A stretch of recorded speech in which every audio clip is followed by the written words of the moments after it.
അനുവദിച്ചു തന്ന മാസമാണ് ശഅബാൻ.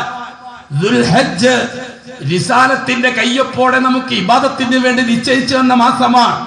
മുഹറം റിസാലത്തിന്റെ കയ്യൊപ്പോടെ ഇബാദത്തിന് വേണ്ടി അള്ളാന്റെ റസൂൽ അനുവദിച്ചു തന്ന മാസമാണ് മുഹറം. ചോദിക്കട്ടെ, ഞാൻ 12 മാസങ്ങളെ കൂട്ടത്തിൽ റബീഉൽ അവ്വൽ മാസവും ഇസ്ലാമിക ശരീഅത്തും തമ്മിൽ എന്ത് ബന്ധമാണുള്ളത്?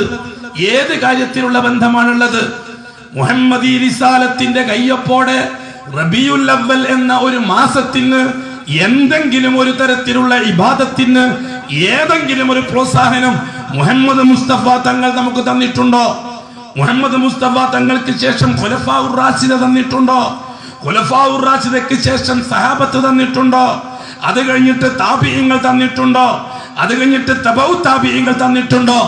റബീഉൽ അവ്വൽ മാസം 1-ാം നൂറ്റാണ്ടുകാർ ചർച്ച ചെയ്തില്ല. റബീഉൽ അവ്വൽ മാസവുമായി ബന്ധപ്പെടുത്തിക്കൊണ്ട് ഒരു ഇബാദത്തും 1-ാം നൂറ്റാണ്ടിൽ നടന്നില്ല, 2-ാം നൂറ്റാണ്ടിൽ നടന്നില്ല, 3-ാം നൂറ്റാണ്ടിൽ നടന്നില്ല, 4-ാം നൂറ്റാണ്ടിൽ നടന്നില്ല, 5-ാം നൂറ്റാണ്ടിൽ നടന്നില്ല. അഷ്റഫുൽ ഖൽഖ് വഫാത്തായി 500 കൊല്ലം കഴിയുമ്പോഴും റബീഉൽ അവ്വൽ മാസം എന്ന പേരിൽ ഒരു ഇബാദത്ത് ഈ ലോകത്ത് നടന്നിട്ടില്ല, ഒരാചാരം ഈ ലോകത്ത് നടന്നിട്ടില്ല. പിന്നെ എവിടെയാണ് പ്രശ്നം വന്നത്? അതെ, വലിൽ മുത്തല്ലഖാത്തി മതാഉം ബിൽ മഅറൂഫി ഹഖ്ഖൻ അലൽ മുത്തഖീൻ എന്ന ആയത്തിനെ ദുർവ്യാഖ്യാനിച്ചുകൊണ്ട് ശരീഅത്തിന്റെ കയ്യൊപ്പില്ലാത്തൊരു വ്യവസ്ഥ ആയത്തിൽ ഉള്ളടങ്ങിയിട്ടുണ്ട് എന്ന് ജനങ്ങളെ ബോധിപ്പിച്ചത് ശരീഅത്ത് വിരുദ്ധമാണെന്ന് പറഞ്ഞ നാം അതേ സ്ഥാനത്ത് കാണുന്ന ആരെയാണ്? 6-ാം നൂറ്റാണ്ടിൽ ഇറാഖിലെ ഒരു പ്രവിശ്യ ഭരിച്ച ഭരണാധികാരിയാണ് മുളഫർ രാജാവ്.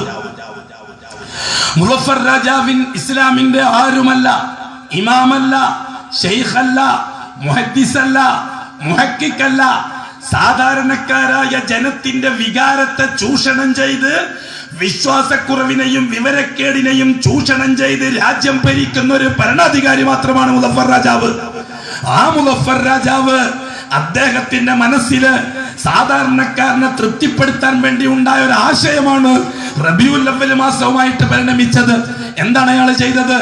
ഒരു റബീഉൽ അവ്വൽ മാസത്തില് നാട്ടിലെ പണ്ഡിതന്മാരെ മുഴുവനും കൊട്ടാരത്തിൽ വിളിച്ചുകൂട്ടി, നാട്ടിലെ പ്രമാണിമാരെ മുഴുവനും വിളിച്ചുകൂട്ടി, നാട്ടിലെ സാധാരണക്കാരനെ വിളിച്ചുകൂട്ടി, ആയിരക്കണക്കിന് ആട്ടിനെ അറുത്ത് ഭക്ഷണം ഉണ്ടാക്കി, നല്ല നല്ല കവികളെ വിളിച്ചുകൂട്ടി, വലിയ വലിയ പണ്ഡിതന്മാരെ വിളിച്ചുകൂട്ടി, കൊട്ടാരത്തിന്റെ ആസ്വാദനകരമായ ഒരു ദിവസം എല്ലാവരെ കൊണ്ടും പാട്ടുപാടിപ്പിച്ചു, പലരെ കൊണ്ടും പ്രസംഗിപ്പിച്ചു, പലരെ കൊണ്ടും റസൂലുള്ളാഹി തങ്ങളെ മദ്ഹ് പറയിപ്പിച്ചു, പലരെ കൊണ്ടും സ്വലാത്ത് ചൊല്ലിപ്പിച്ചു, എല്ലാരെ കൊണ്ടും ബിരിയാണി തീറ്റിച്ചു, എല്ലാരെ കൊണ്ടും കോഴി തീറ്റിച്ചു.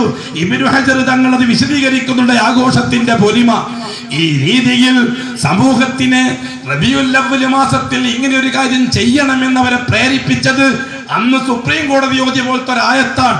സൂറത്ത് യൂനുസിലെ ആയത്ത്, ഖുൽ ബിഫളില്ലാഹി വബിറഹ്മതിഹി ഫൽയഫ്റഹു ഹുവ ഖൈറും മിമ്മാ യജ്മഊൻ. അതേപോലത്തെ ആയത്ത്.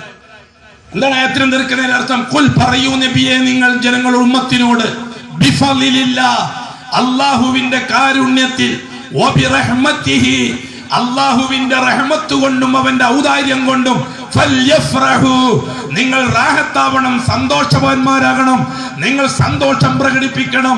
ഹുവ ഖൈറും മിമ്മാ യജ്മഊൻ അവർ ഒരുമിച്ച് കൂട്ടുന്ന സകല സമ്പാദ്യങ്ങളെക്കാളും അത് ഖൈറാൻ എന്ന ഈ ആയത്തിന് മുളഫർ രാജാവിന്റെ കൊട്ടാര പണ്ഡിതന്മാര് അതിനു മുമ്പുള്ള 4-ാം നൂറ്റാണ്ടുകാര് കണ്ടിട്ടില്ലാത്ത, 3-ാം നൂറ്റാണ്ടുകാര് വെച്ചിട്ടില്ലാത്ത, 2-ാം നൂറ്റാണ്ടുകാര് വെച്ചിട്ടില്ലാത്ത, 1-ാം നൂറ്റാണ്ടുകാര് വെച്ചിട്ടില്ലാത്ത, തബഉ താബിഈങ്ങൾ വെച്ചിട്ടില്ലാത്ത, താബിഈങ്ങൾ വെച്ചിട്ടില്ലാത്ത, സഹാബാക്കൾ വെച്ചിട്ടില്ലാത്ത, ബഹുമാനപ്പെട്ട അഷ്റഫുൽ ഖൽഖ് വെച്ചിട്ടില്ലാത്ത അർത്ഥം. എന്താണ് അർത്ഥം? ആ പറഞ്ഞ ആയത്ത് റബീഉൽ അവ്വൽ മാസത്തിലാണ് നബി തങ്ങൾ ജനിച്ചത്. ആ നബി തങ്ങളുടെ ജന്മത്തിൽ നിങ്ങൾ സന്തോഷം പ്രകടിപ്പിക്കണമെന്നാണ് പറഞ്ഞത്. ആ ആയത്ത് വെച്ചുകൊണ്ടാണ് അവർ റബീഉൽ അവ്വൽ ആഘോഷം സംഘടിപ്പിച്ചത് മുളഫർ രാജാവ്. ഈ ആയത്ത് യൂനുസ് സൂറത്തിലെ 59-ാമത്തെ ആയത്താണ്. 58-ാമത്തെ ആയത്തും കൂടി വായിച്ചാൽ ഈ ആയത്ത് ഖുർആൻ ശരീഫിനെ സംബന്ധിച്ചും ഇസ്ലാം ദീനിനെ സംബന്ധിച്ചുമാണെന്ന് വിശദമാക്കാൻ സാധിക്കുന്നതാണ്.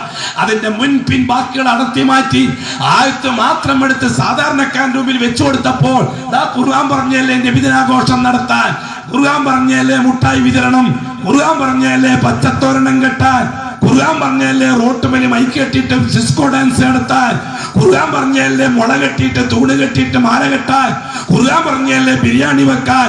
അതെ, മുളഫർ രാജാവ് തന്റെ അനുയായികളെ തൃപ്തിപ്പെടുത്താൻ ചെയ്ത ആയത്തിന്റെ ദുർവ്യാഖ്യാനം റബീഉൽ അവ്വൽ മാസവുമായി ബന്ധപ്പെടുത്തിക്കൊണ്ട് ചെയ്തതും സുപ്രീം കോടതി ചെയ്തതും തമ്മിൽ നമുക്ക് എന്താണ് വ്യത്യാസം? അതാണ് വിഷയം. സുപ്രീം കോടതി